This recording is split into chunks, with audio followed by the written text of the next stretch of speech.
Well, welcome to this pre-election Labor Academy event in which we interrogate the myth that Labor has no vision. If you looked at the press reports to the budget on Tuesday night, you'll find that little theme running through. It's the easy fallback, oh, Labor does not do enough, it's not enough, it should be doing this, it should be doing that. And none of that is at all helpful, and none of them actually confront what's going on in the economy or in the budget. So this is a very frustrating time. So this is what we're going to talk about tonight. And before we start, we must make acknowledgement of the traditional owners of the lands on which we're all meeting from in our homes. For my case, it's here the Wurundjeri people of the Kulin Nation. Jenny's up in Byron Bay, which is why she looks a bit fuzzy. But in doing this, we respect their elders, past, present, and emerging, and acknowledge that the land was never ceded. And since we've got the biographer of Gough Whitlam here, the real person who turned the corner in Australia for its relationships with First Nations was in fact Gough. And that came from lived experience during the war, while he was stationed on the Gough Peninsula, and he became involved with the community at the Yanapungo family. So Jenny can talk about that if you ask her a question. But tonight we're going to look at that myth about Labor's having no vision. And our guest is Jenny Hocking, who is more than a biographer. She's a political scientist as well as a biographer, and her political biographies, after starting her career working on counterinsurgency, she then went to do a biography of Lionel Murphy, who in terms of countering counterinsurgency had his famous raid while Attorney General of the ASIO officers, which everybody poo-pooed, but one understood very well why he did that. I mean, I've just discovered that the principal of the school I went to, who was a devout Methodist minister, has his own ASIO file, so that's how busy they were. She then went to do the big biography of Gough Whitlam in 2 volumes. The first volume leading up to getting elected, and then the second volume, the Whitlam government and the fall of the government and life thereafter. It is a remarkable piece of work, and I think I've learned a huge amount about Labor from Jenny and from that study of Gough, because like many of us, I grew up in a Labor family where it was all taken for granted. My parents initially thought Gough was a bit of a silver tail and not to be trusted, but they were boring sort of old left. And I hadn't really understood so much about him and how much he really did shape the modern Labor Party and give us the vision and the path ahead. So we'll come to that later in the talk. But I've asked Jenny to talk to you because she's not only writing about Gough, and her most recent book has been The Palace Letters, in which, after a heroic battle with the National Archives and the royal family and the royal archives, she was able to dig out what was really happening between the palace and Sir John Kerr, and she's also starred in a film about that. Now, that's what Jenny's done, but she also writes incredibly insightful political commentary, mostly appearing in Pearls and Irritations. She gets frustrated that she doesn't get enough of an audience, and the Labor Academy is going to try and make sure she gets a bigger audience. And she's going to talk to us because what came out of a conversation was this frustration at the negativity with which first the media and then everybody else treats Albo and the Labor government. Jenny, over to you. Thanks, Janet. Thanks for having me. Thanks, everybody, for coming tonight when I'm sure many people are glued to their TV screens looking at Peter Dutton's alternative vision for Australia. But I'm glad you've all chosen to come and hear about what is, in fact, in my view, a much stronger vision, and that is the vision of the Albanese Labor government. What this came out of and what Janet, I think, is responding to is a couple of pieces I've written more recently, actually, for the Echo, which is a local newspaper in Byron Bay, where I've been spending a lot of time lately. And I really enjoy that process of working more closely with the community and feeling that your work actually reaches people in the immediate community, and people stopping me in cafes and having a chat and things like that makes it feel a lot more real. But one of the things I've spoken in those pieces about is this frustration about the language about the Albanese government. And some of the key ones you'd be more than familiar with. For example, that it has no vision is a very common one. There's a series of related terms, I think, to that, including weak, insipid. A favourite of Ross Gittin's is that it's uninspiring. And overwhelmingly that this is a do-nothing government, that the government has done nothing. And what strikes me about that is just how wrong that is, that it's both lazy, it's lazy journalism, it's easy journalism, because it doesn't involve actually looking at what the government has done. And it's a classic case of, I think, journalists mistaking their own ignorance of what the government has done for a lack of action on the part of the government. And it is just doesn't bear the sort of scrutiny that a good journalist should give it. But it's also led to, I think, some quite unpleasant coverage by our political commentators. And some of the tone of this has actually really shocked me in the extent to which it's been quite offensive, quite personally offensive about Albanese. Just one example of that, I've just written a few of these down, is Jack Waterford, I have to say, is a common critic in this sort of light. Bernard Keane in Crikey. I hope I don't get sued for saying this. Ross Gittins, as I said. But the Australian, of course, takes the running with article after article, particularly by Chris Kenny and others and Paul Kelly, in the strongest possible terms against the government. Just one example from the Australian is the Prime Minister has shrunk in office, paralysed by responsibility. And Australia needs better than this empty vessel as a leader. And there's misspelling, by the way. They can't even spell vessel. But be that as it may, I found that a very, very offensive headline to run, but not an unusual one for the Australian.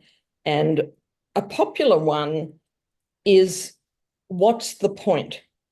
What's the point of the Albanese government? Has been repeated in more than one article and in more than one media outlet.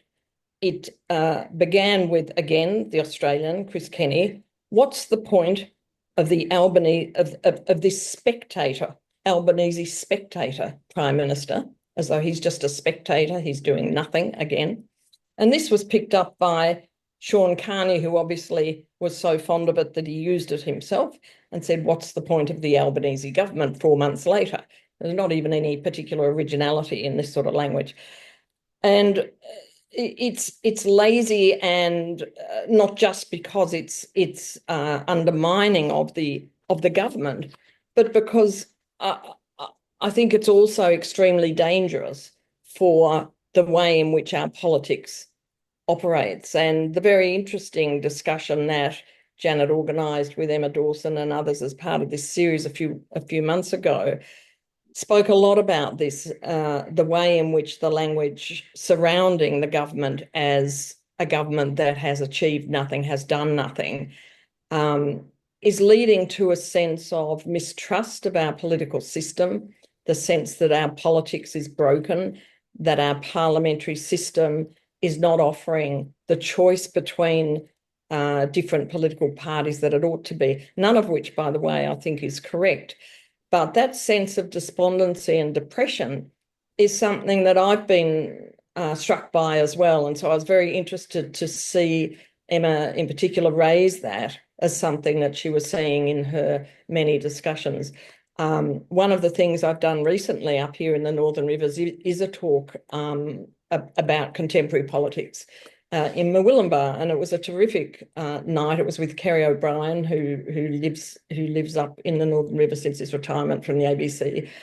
And it was a very large crowd coming to talk about contemporary politics. So a lot of interest and a lot of positivity. But among that positivity, there was also this sense of despondency among a very large section of the people who were there, and who I hope left that meeting feeling much more positive. There were hundreds of people there. So there's an interest in politics, which is a great thing. There's a lot of interest on the ground. And I hope they left that meeting feeling that, in fact, things are being done and things are being achieved.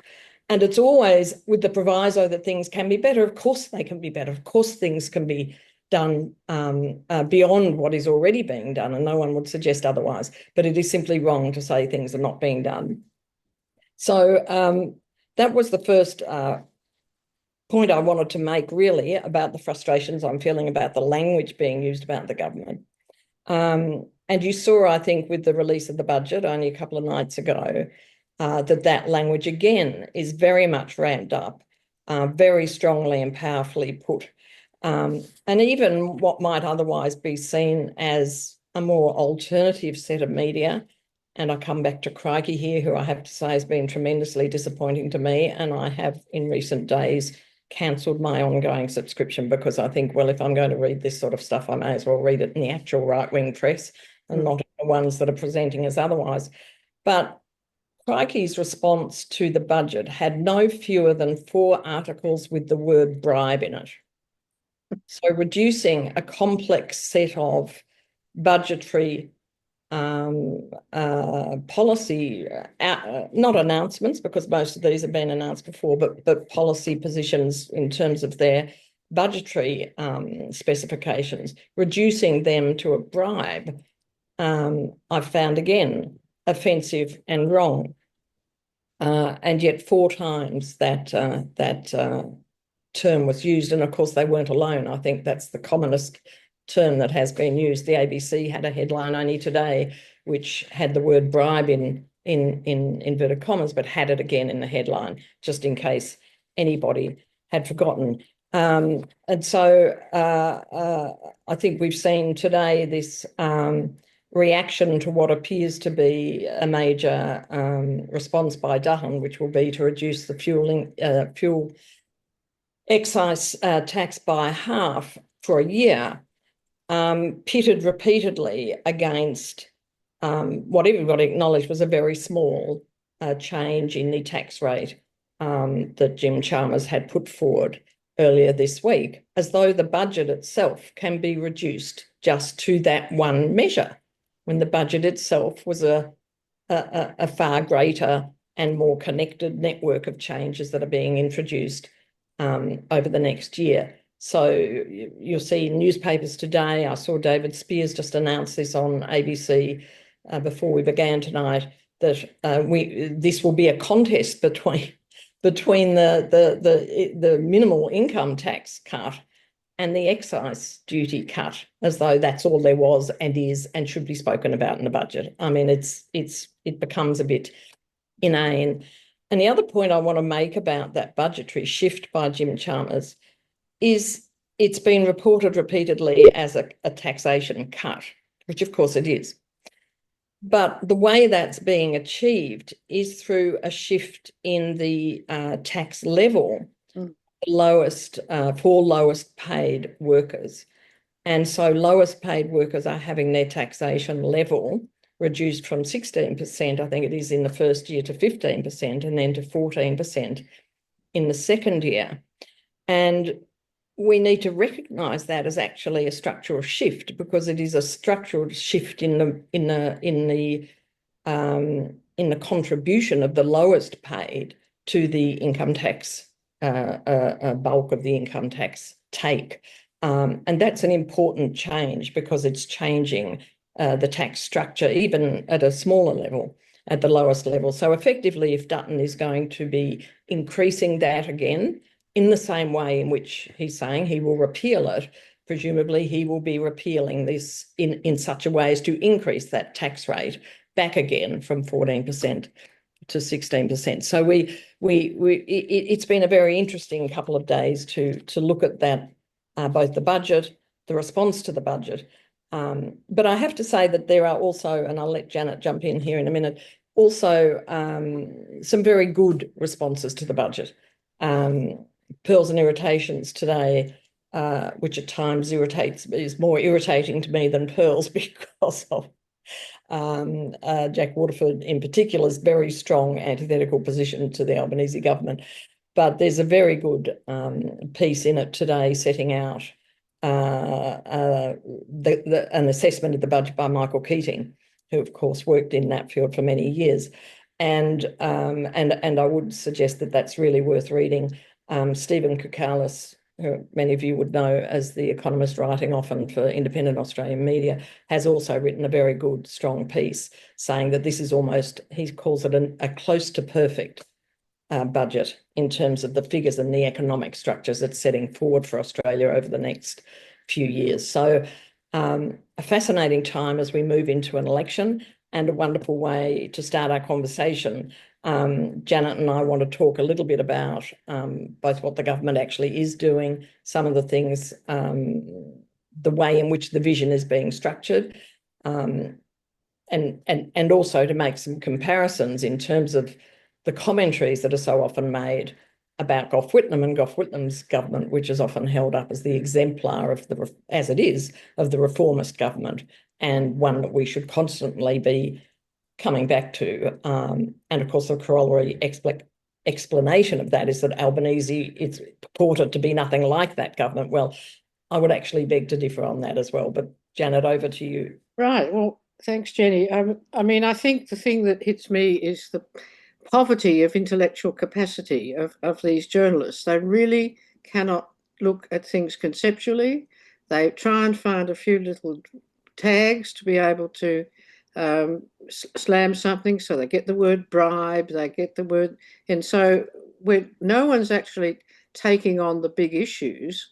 And the fact that we've got, but you know, Jim Chalmers does, and Jim Chalmers talks about them, but that we've got a very poorly managed economy over a long period of time, that all these years of coalition governments has meant a government which is very lazy, government which prefers not to do things, a government that prefers to hold on to people's wealth and protect wealth. I mean, even this thing about the petrol excise, as though making it sound as though they're giving something to the petrol users. This is actually giving a big bonus to the petrol sellers and manufacturers. It's not to the industry. It's not going to affect the users, except prices might fall a little bit, but no, probably not. So this is a gift to the petroleum industry. So that's a typical sort of double think they do. And we've had two Labor Academy sessions about how do we talk about complicated economic things to the community, and how do we get that message across that there's a big picture. There's a lot of work to be done. It's going to be slow, and there's all sorts of little bits and pieces that go into making it all work together. So it's like a big machine with lots of parts, and they've all got to be able to work. So I was wondering, Jenny, would you go through what you see as the big achievements of the government so far, and the promise of the future? Well, there's really so many. I mean, if you look at them, one of the things that I'm always struck by is just how much has been done. And, you know, I've made a list, but there are many, many more that we probably know about. But we've got our Labor Academy list, you see. We've got 100, yes, well, 100 plus reasons to vote Labor. We're revising. Yep, go on. But, you know, I think big ones are things like the fact that real wages have increased for the first time in more than a decade. There's been something like 15% increase in wages for aged care workers and childcare workers. And they're going up again with this budget. Yes, but you know, and this is the first time these minimum wage increase as well has increased in real terms for the first time in nearly a decade. There's been the criminalisation of wage underpayment as wage theft, now recognised as wage theft. The right to disconnect, I think, is extremely important. and particularly for not only for families, but it should be for everybody, the right to disconnect. I mean, the technological advances that have made us link to our devices for so many more hours than the hours that we actually are in paid work, I think has become a tremendous trap and is extremely bad for both mental health and physical health and family life. And you know, the capacity to be able to switch off and say to your employer, well, I have a right to switch off, and hope that you don't get sacked for doing so, is a really important one. And of course, working from home, which affects women in particular, but not only. Again, families and others are finding working from home both productive, and all of the studies that have been done show there is no reduction in productivity for people working from home. And also, you know, it's this sort of bizarre situation where Dutton has immediately said people should not be able to work from home, and that he intended to put a stop to that.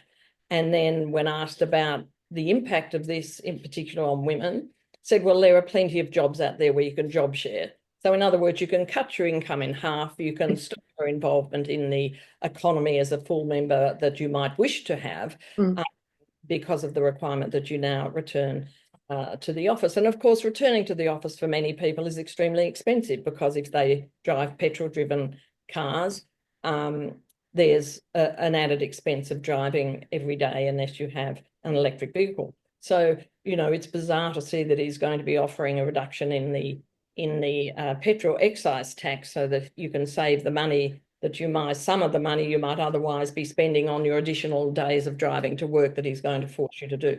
So that's, I think, a very important distinction between the government and the opposition. And the major ones, the economic ones, are of course that inflation has been cut by a third, from just over 2% when Labor came to office to now just over 6%. That is a massive change. And in terms of the cost of living, that is possibly the biggest change that could have been effected, is to cut inflation by a third. And of course, interest rates have started to come down, and all of the expectations are that there will be another rate cut, probably just after the election. Let's hope it's still a Labor government to get the benefit of that, because the latest inflation figure was, well, actually less than had been anticipated again. And so we're well on track to have another interest rate reduction. And unemployment has been at historically low levels. So to have unemployment at the same time extremely low, at the same time as bringing inflation down, is historically almost impossible to achieve. And so none of the other nations have a comparable impact of this to be able to achieve both those things, keep both inflation down and unemployment down. And so this has been a real achievement of the Labor government. At the same time, one of the things that's not often talked about in the economic space is that the share of gross national income that is coming from employees has increased for the first time, and the highest since 2016. And so this again reflects the better position of wage earners. I mean, I could go on and on, but one of the really important things I think in health has been the investment in women's health in particular, with some dedicated clinics for endometriosis clinics and pelvic pain clinics. This is the first time anything like this has ever been looked at, let alone actually put in place. And the Medicare urgent care clinics have been so popular that the government ended up putting in 50% more of those urgent care clinics than they had promised at the last election. And of course, they're expanding them again in the current budget just announced. They have been tremendously successful. And what they have done by offering free bulk billed Medicare urgent care clinics is it takes the weight off emergency departments of the public hospitals, which otherwise people who may not need emergency care but need to see a doctor when there are not doctors available out of hours are able to go to these urgent care clinics. So it's filling that gap. It's freeing up space in public hospital emergency systems, and they've been a great success on the ground. 10 days paid parental leave, the student debt cut of, I think, 20%, 3-day guarantee for early childhood care, and childcare, expanded free childcare. Banks have been made responsible for banking scams, which, you know, we probably all know someone who has fallen to some of those scams in the past, and banks just hold their hands up and say it's got nothing to do with us, you shouldn't have put that money across. Workers' protection for gig workers, completing the NBN and fixing up the disaster from Malcolm Turnbull when he removed fibre to the premises by putting back fibre to the premises, fixing up our shredded relationship with China, you know, only our greatest trading partner, and therefore, you know, the removal of those tariffs and other disincentives have been really important for our business, for many businesses. So, you know, we could go on and on about the things the government has actually achieved, and that list alone should make, I think, everybody remember just how wrong this is to claim that the government is doing nothing. But there's two, if I might, without losing my place here, there's two that I want to bring particular attention to because I think they are incredibly important and very, very rarely looked at. Well, the first one in particular, very rarely looked at in the media. And that is that the government has passed, and this is something that has come through the OECD, very complex set of decisions in the last 5 years over multinational financial transparency laws.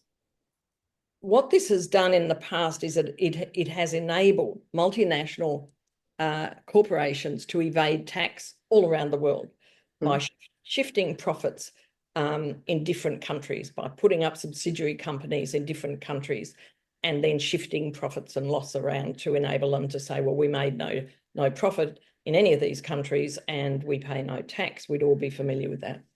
Now, the Albanese government signed up to this, and late last year we saw the bill that was actually that passed the Parliament, one of those many bills that passed in the last session of the last Parliament last year, sorry. Now, that has been described in the Financial Times, which comes out in London, was described, Albanese's changes were described as one of the world's strictest tax disclosure laws. Now, have we heard of that here? I certainly hadn't until I came across this. And there's a tax justice network which described this as having been passed by the Albanese government, and I'm quoting here, in the face of huge pressure from corporate lobbyists. And this is extremely important, and I think Michael Lee has been really at the forefront of ensuring that this legislation has been through, because this stands to bring in, I saw the Treasury estimates of over $2 billion, sorry, in the next 4 years. So, you know, it's going to make an enormous difference because the transparency rules will make it more difficult for companies not to pay tax. And the other side of it is that it signs up to the 15% minimum tax scheme that is part of this OECD scheme. So, and there's a complex set of ways by which it enables a top-up of tax to be paid. But what it means effectively is that those multinational corporations can no longer refuse to pay tax, and they will be exposed one way or the other. I find that an extremely important piece of legislation. As I said, I've seen 1 or 2 articles about it in the main media. It's not exactly a sort of exciting topic to talk about, but it has huge implications again for the sort of vision that this government has, which is one in which people and corporations pay their fair share of tax, and one in which multinational corporations, of course, should pay.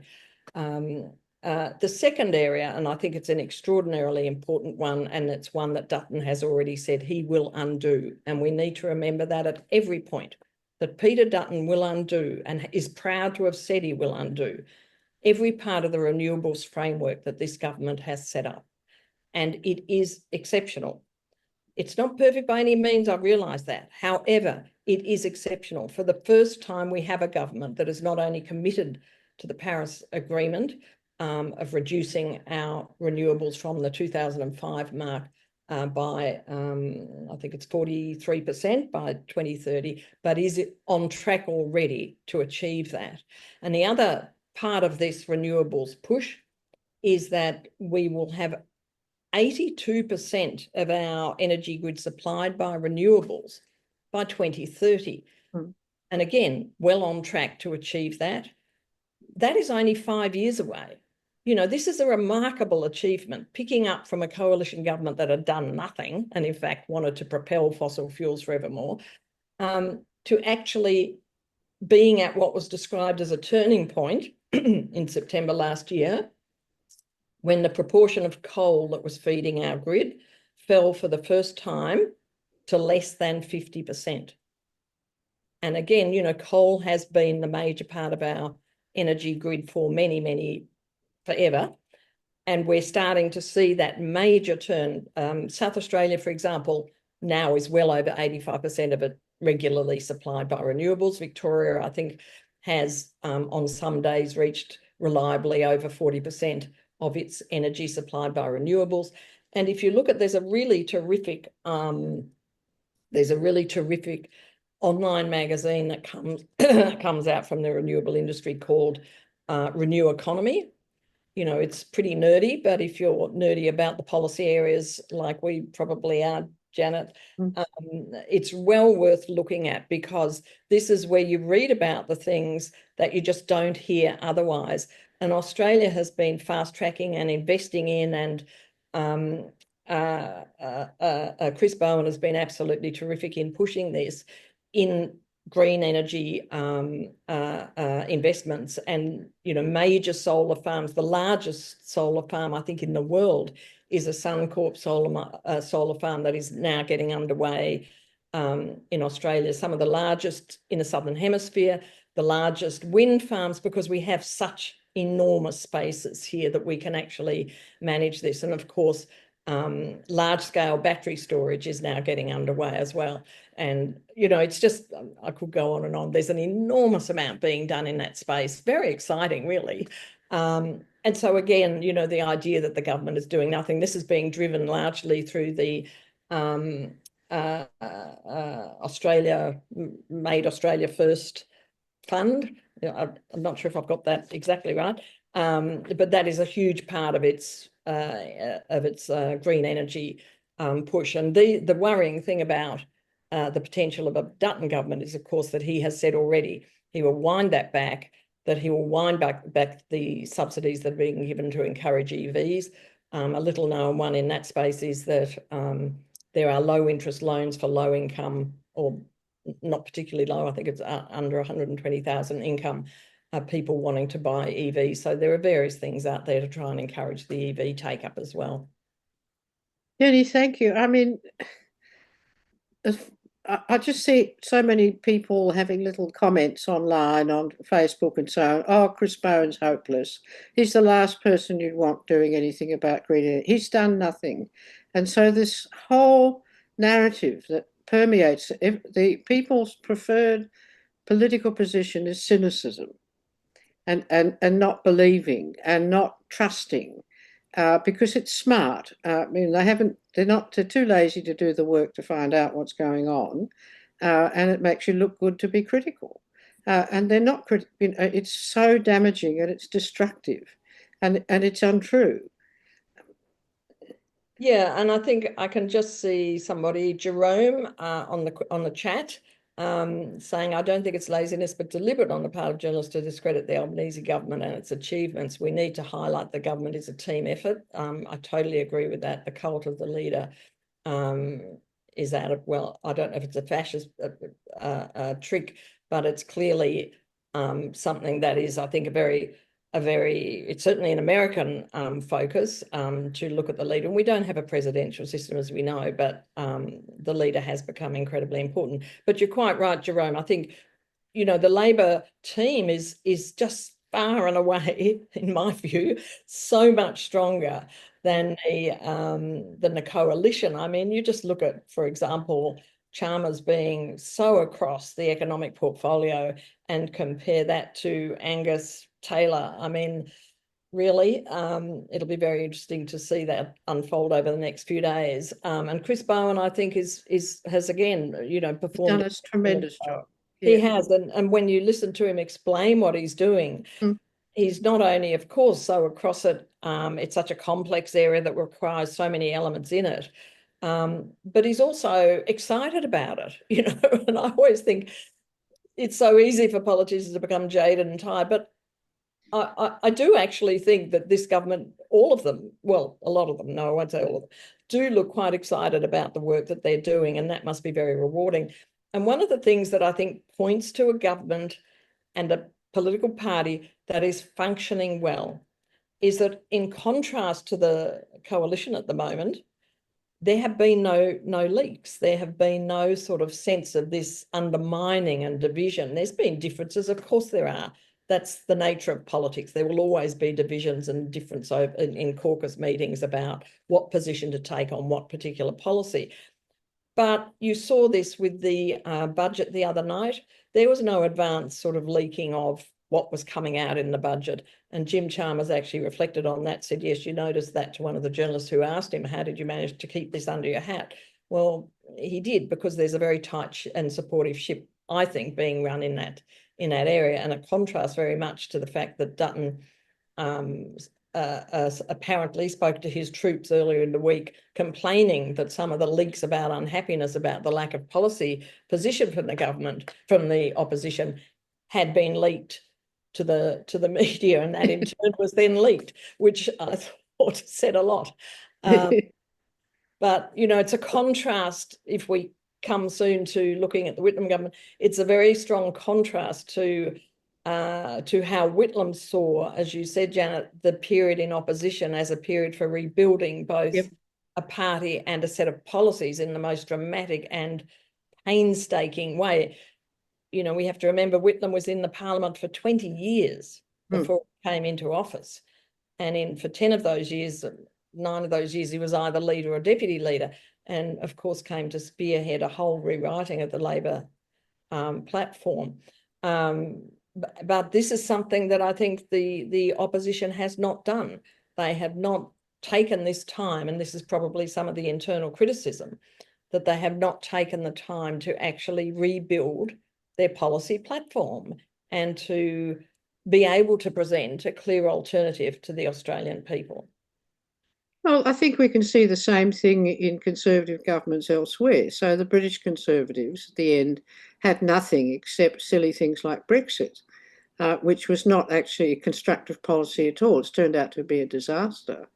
But the business of thinking through where your country is going, what the future holds, and I know this government is very conscious that we face very strong headwinds from climate change to start with, and that we're going to have a lot more Alfreds visiting our shores and a lot more floods in northern rivers and a lot more bushfires. And look, there are bushfires in Seoul and Japan at the moment. Yes, exactly. There are bushfires in Florida at the moment, while there's still, and you've had these, the climate crisis is going to be incredibly damaging, and governments have got to be, and I think this government is preparing and steeling itself for that.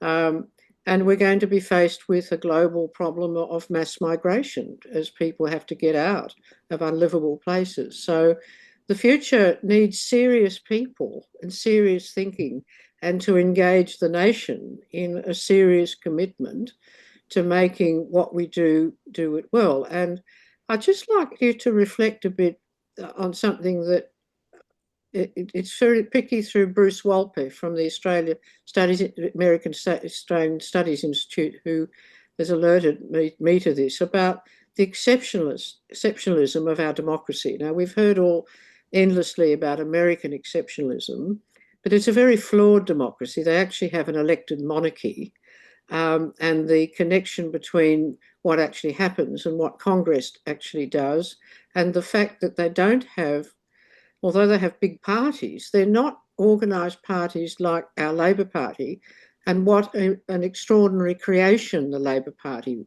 was when it was started, and remains.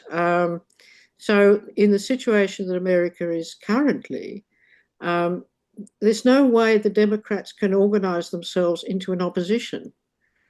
They've got no leader if they're not contesting a presidency. So it's not that Kamala Harris can step up and take leadership of the Democrats to fight off Trump. So their whole parliamentary system is very flawed, whereas ours has the opportunity to always challenge and criticise and be able to fight. So now their parliament is completely susceptible to personal influence and lobbying, and that's corrupted the whole system, and it's corrupted their entire foreign policy at the moment. So Sue, who's raised her hand, I'll come to you in a minute, Sue. And instead, we've got an extraordinarily effective democracy with compulsory voting, and we've got an extraordinarily effective party in the Labor Party, and we don't tell people enough about that. They all think we don't need parties. All you need is nice people like Monique Ryan and Zoe Daniel, and that'll be all right. Now, just tell me your thoughts on that. Well, I totally agree. I think our system is really one that works exceptionally well. And not to want to come back to Whitlam all the time, but some of that is due to changes that were put in place under the Whitlam government and that remain with us today. One of Whitlam's great and strongest held beliefs was in the parliamentary system. He always said that as a peaceful means of effecting change. And, you know, when you think of the tragedy of what was done to him and his government through the dismissal, it's interesting to reflect on the fact that he had absolute faith in the capacity of the parliamentary system, not necessarily the people in it, as he later found out, but the system itself, to bring what people wanted through the parliament, through their choice of parliamentarians and through their choice of party into the legislative, to then be legislated through the parliament. But what he was always concerned for was an extension and expansion of the franchise, the voting franchise. It's thanks to the Whitlam government that the age of voting was lowered from 21 to 18. That was from the Whitlam government. It's thanks to the Whitlam government that we have one of the great advances structurally that we have in our system, and that is a 10% variation plus or minus in our, so we have equal electoral sizes. We didn't previously. I know, yeah. And this was introduced by the Whitlam government to mean that you had to have a median size of plus or minus 10% from an average size of an electorate. And that has remained with us, of course. It's thanks to the Whitlam government and the Senators Territory Representation Act that we have any senators at all for the ACT and the Northern Territory. Prior to that, they did not have any Senate representation. So because the interest of the Whitlam government was to make our electoral processes better, and it was that government also that put the Electoral Commission, I think it was still called the Australian Electoral Office then, onto a standalone footing. It was not yet legislative, but it took it out of the Prime Minister's department, that we have such a strong institutional support mechanism for fair elections. One vote, one value was the cry of having a 10% variation and ensuring that all people had representation, and of course lowering the age to 18 at a time when young men could be sent to Vietnam, conscripted to go to Vietnam at the age of 20, and they couldn't vote, but they could be sent off to Vietnam. I mean, that was a scandalous situation, and that was rectified on both fronts by the Whitlam government. So yes, I agree with you. Compulsory voting, I am as committed to as to anything. It is the backbone of our system. As soon as you do not have compulsory voting, the situation that you see in America starts to eat into your electoral system. You do not have you have to provide a means for saying, why should I be able to vote? It enables people to, the Electoral Commission, for example, could then say, well, we don't need as many polling booths because there'll only be 80% of people voting. And in fact, there might be 90% and they have to stand in a queue for 7 hours. It just makes everything easier, straightforward, and it makes every person, even if it's only for 5 minutes every 3 years, have to think about politics and go in there and have their choice. And the person who comes from, you know, a surf shop and decides, oh, it's 5 to 6, I've got to vote, their vote is worth the same and should be worth the same and is as valuable as somebody like you and me who might be total policy nerds and go in there, you know, at 9 in the morning. Everybody's vote is equal and everybody will get to vote. And nobody has to vote. I mean, that's the other thing. You can scribble on it, as we know, and many people do. But I find that an absolutely essential part. And of course, preferential voting is another part of the great strength. Yeah. It's often misunderstood, but it is a very, very important part of the way in which well, as people will see in the coming Canadian election, they could do with preferential voting. So it's possible for the Conservatives to form a government with a quite small vote, even though the combined vote of the Liberals and the New Democrats will far exceed them. So, you know, that's an example. Could we now go back to the original thing that everybody holds up Gough as the exemplar, and he should be in many ways, but they hold him up as an exemplar in the wrong way. Would you talk about Gough and vision, please, and what vision actually really means in Labor?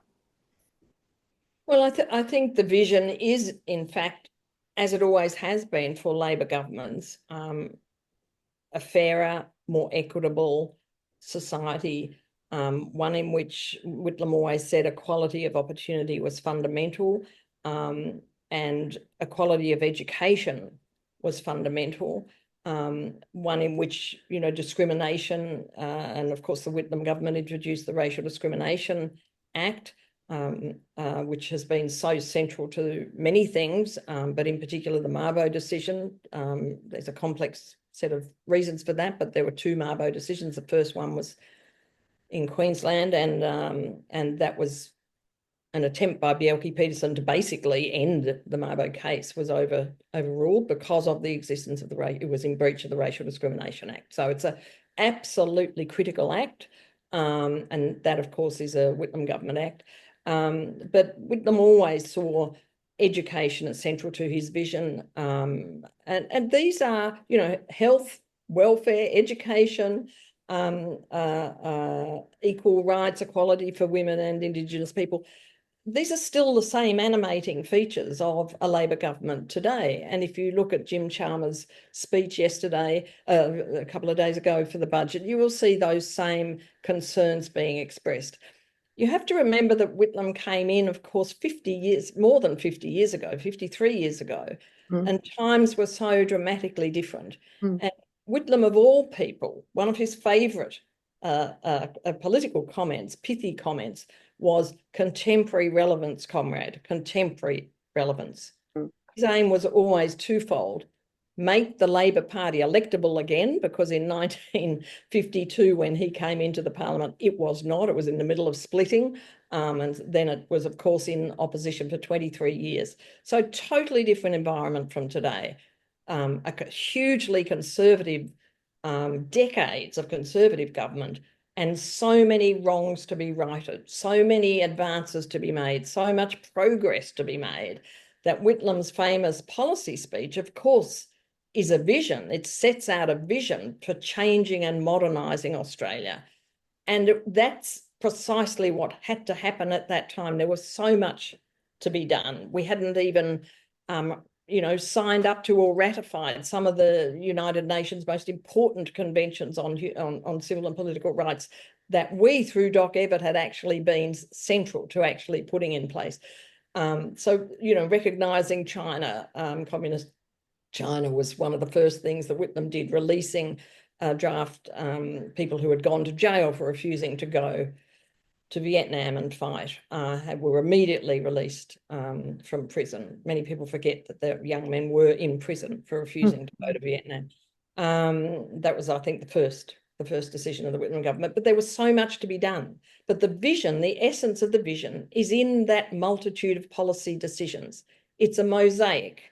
It's I see it as a sort of pixelation of a series of individual policy decisions that together make up a better society, a more equal society, a fairer society, one in which opportunities are there for all Australians. Now, that is no different today. If you look today at what the government is doing, there is a massive array of individual policies which together make up a stronger, fairer, more equitable Australia. And again, health is central to that. Education is central to that. One of the biggest decisions on education actually took place in the days before the budget was handed down. And because that's the time at which Queensland finally signed up to the very large and hard fought for federal state arrangement for education funding. And what this now means is that this is the first full Gonski funding for education since Gonski put his report together. This is absolutely massive in terms of funding of our public education system, a real advance. And so, you know, I see many of the things being very similar today and being good core Labor values. But of course, we're at a different time. We have different needs. And Whitlam would have been the first to say, you know, you pitch your policies around what is needed at that time. We don't want to go back to a time 53 years ago when we were just coming out of a Liberal coalition government and looking forward. We want to build on what Whitlam has already done that has set the framework, I would say, for modern Australia. And the other thing Whitlam always said is that the first responsibility of any political party is to gain office, because you cannot achieve anything unless you are in office. And this, of course, we tend to forget when we look back with such rose-coloured glasses. Whitlam was seen as a right-wing member of the party who was destroying the old style Labor as he moved it forward. He was seen as somebody who was not true to Labor values when he moved very strongly against the White Australia policy, and I'm grateful that he did. And when he moved against the refusal, particularly of the Victorian left, to support government funding, needs-based funding for schools, which if he had not gone down that path, would have remained, through the DLP vote, would have remained in opposition. No doubt about that. And Whitlam, this is where Whitlam's famous "only the impotent are pure" speech, an absolutely riveting speech, where he taunted the Victorian left to accept these changes, which they finally did because of federal intervention. But it was a huge division in the Labor Party at the time, but one that ultimately they succeeded in coming to office in 1972 because of those changes. It's interesting, I'll finish on this, Janet, but Whitlam had a wonderful phrase for his relationship with the Labor platform. He said, I had a very simple relationship with the Labor Party platform. Where I agreed with it, I sought to implement it. Where I disagreed with it, I sought to change it. Yes. And I think that's a lesson for us all. If you disagree with it, get in the party and try to change it. Well, thank you, Jenny. And that is something that many people have to now wake up to. They sit and complain on the sidelines. Why doesn't Labor do this? Why isn't Labor good enough? Why isn't it doing all the things I want? Well, you get in the party. You can't sit there and complain. And, you know, as we face an election, people don't appreciate that the election will, the people making the election campaign work, the people providing the real funding are the party members. You know, we don't have big corporates giving us large sums of money. The unions give us some, but there's not many left anymore. This is coming from members, and the work is coming from members. And the party is a movement. It's national. It has people from every walk of life and from every part of the country. And it's that which gives it its moral strength, that it actually represents Australia. But the thing that Labor's always had to fight against was that the argument or the feeling from the right, the Conservative side, that they were illegitimate. They had no right to be there. They had no right to rule. And when Whitlam got in, the shock to the coalition was that Labor shouldn't be in government and we're going to do everything to get them out as quickly as possible. There was one particularly odious Liberal senator, I remember, who was prepared to do what it takes to get them out, and they did.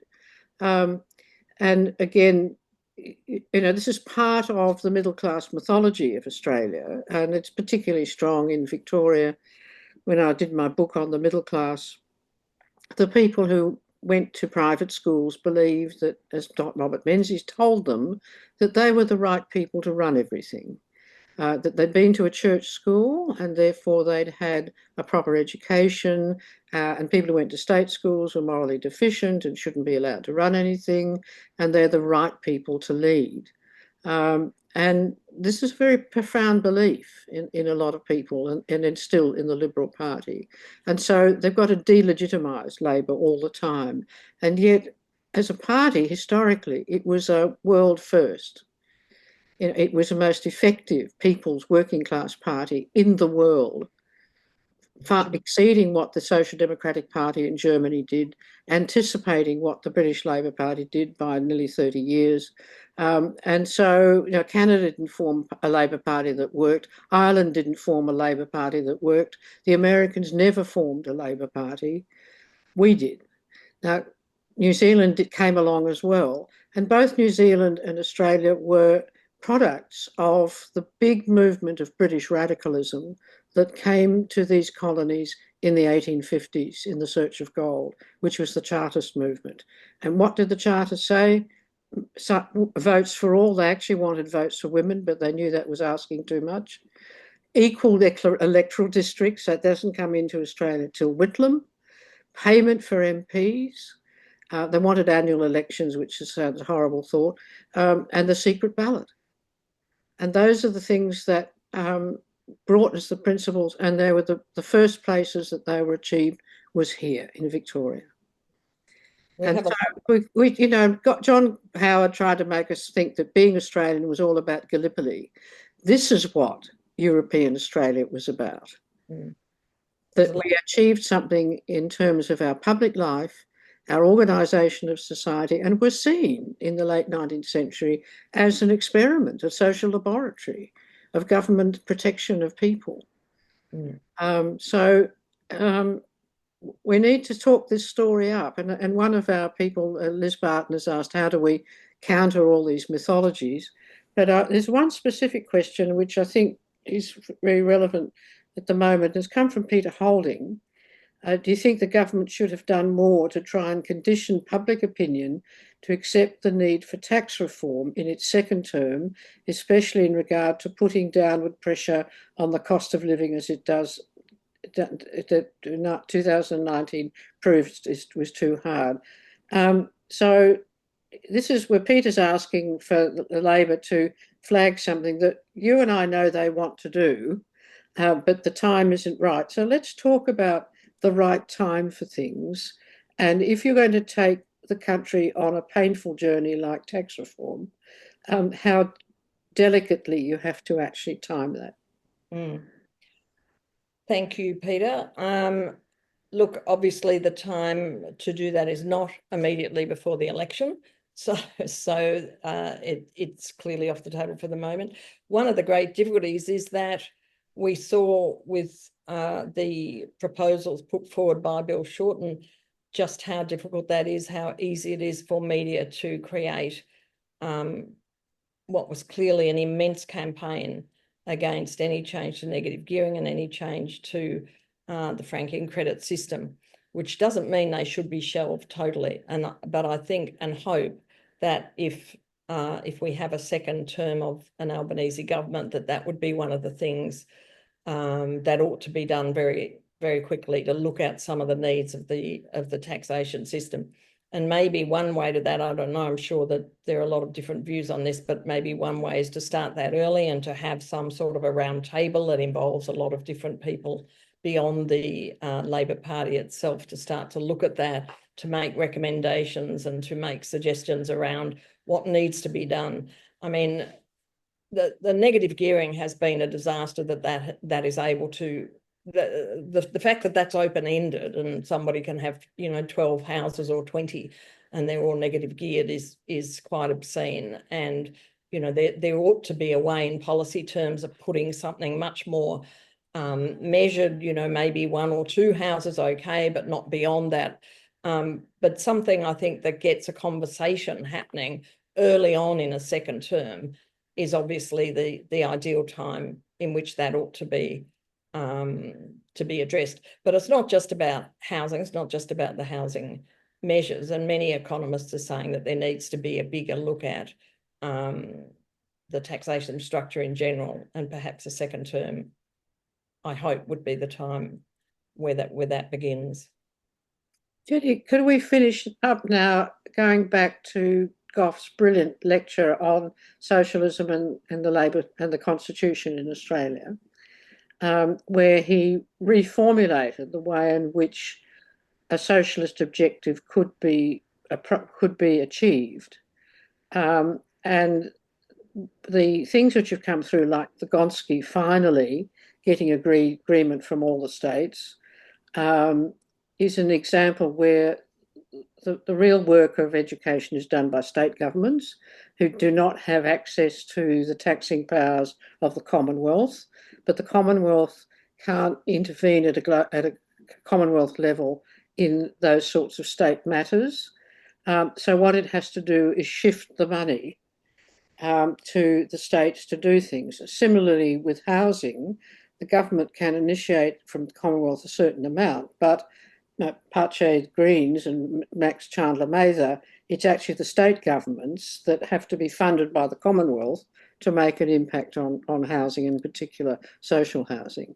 So could you just reflect now on that essay or that lecture he did on how he saw a path forward through the problems in the Constitution, and remind people how many times Labor tried and failed through referenda, even without Peter Dutton opposing them, even while they were firmly in government, to be able to get the Constitution to change, to be more friendly to the sort of socialism a lot of people on the left actually would like. Well, for me, it was one of the most interesting parts of looking at Whitlam's trajectory, is that, like so many Labor people from the 1950s, he had a tremendously despondent view of the possibilities for reform through our Constitution. And one of he gave, I think, at least 2, maybe more, curtain lectures, memorial lectures. And one of the earlier ones in the 1950s was called The Constitution versus Labor. He was so embedded in, particularly because of the High Court knocking back the banking nationalisation bill, that this was something that it was widely viewed that it just wasn't possible to achieve. Certainly not the socialist objective, but not many reforms as well through the nature of our Constitution. But a very interesting transformation took place in Whitlam's thinking, and one that I think was absolutely essential to understanding the success of the Whitlam government in effecting reform. And that is, he came to see the possibilities of the Constitution, and he began to look at it very differently. And the reason for that, which is one of the great ironies of politics, is that Robert Menzies asked him to join a cross-party committee that was looking at constitutional review. It was called the Constitutional Review Committee, and it sat for several years, about 3 or 4 years, and it met many, many times, took many submissions. And of course, all of its very sensible reform recommendations were never looked at by the Menzies government. They put it aside, as they did with every review they ever looked at, and ignored it. But that, Whitlam always said, that is what gave him an insight into what could be done through the sort of interstices of the Constitution that weren't usually looked at. Section 96 was one, that's the obvious one, which is the tied grants one. You give government funding, but you tie it to certain things for the states. But there were other means, and one of those was by using the treaty power internationally and linking federal national action to the signing of international conventions, international covenants, and that was extremely important.